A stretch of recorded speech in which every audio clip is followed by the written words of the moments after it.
From a younger candidate to an older candidate, Texas voters said outright they wanted something new during the March primaries. I'm Blessing Uchuku in North Texas. Coming up, we'll introduce you to some of the faces who beat the incumbents.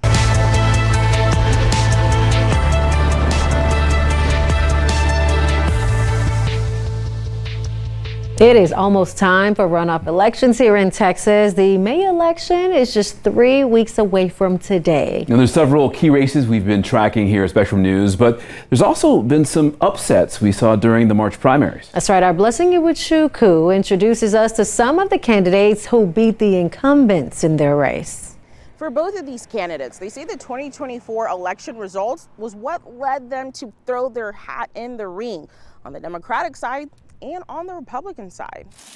More than a month since the March primaries, there's still some political merch hanging around Junior Izanu's Grand Prairie home. It's cool to have some leftover flyers from the campaign showing, how hard we worked and what we ran on. Okay, yeah, y'all can leave it over here. Last May, when Spectrum News first met the then 26-year-old. Thank you, Mayor. He was Deputy Mayor Pro-Tem and City Council member in Grand Prairie, just west of Dallas.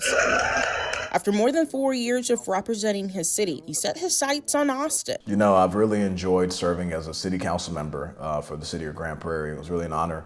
But after that 2024 election, when Donald Trump was reelected, I knew that the Democratic Party needed change. He took on 16-year incumbent, 53-year-old Texas State Representative Chris Turner, who had held office since 2009. We knew that he would spend a lot of money. He outspent us 10-1, spent over $1 million on this race. And it was difficult because I only raised about $100,000. Fundraising was also a challenge for Republican Texas State Representative Steve Tote. We're outspent almost 6-1 when in this campaign. We had every political action committee in Washington, D.C. lined up against us.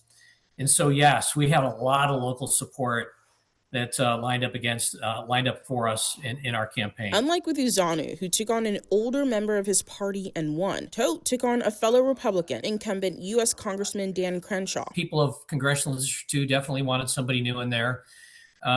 They don't want forever war Republicans.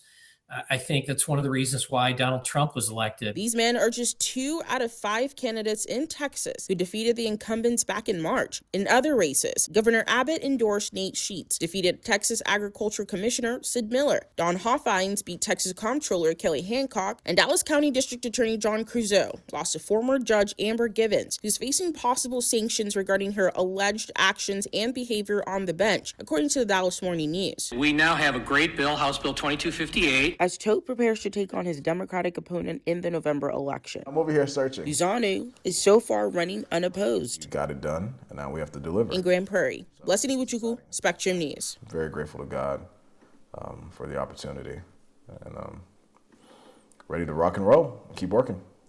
Yeah, just a fun little community event. And what's up with this bedazzled? That's whenever I became an honorary Yoruba chief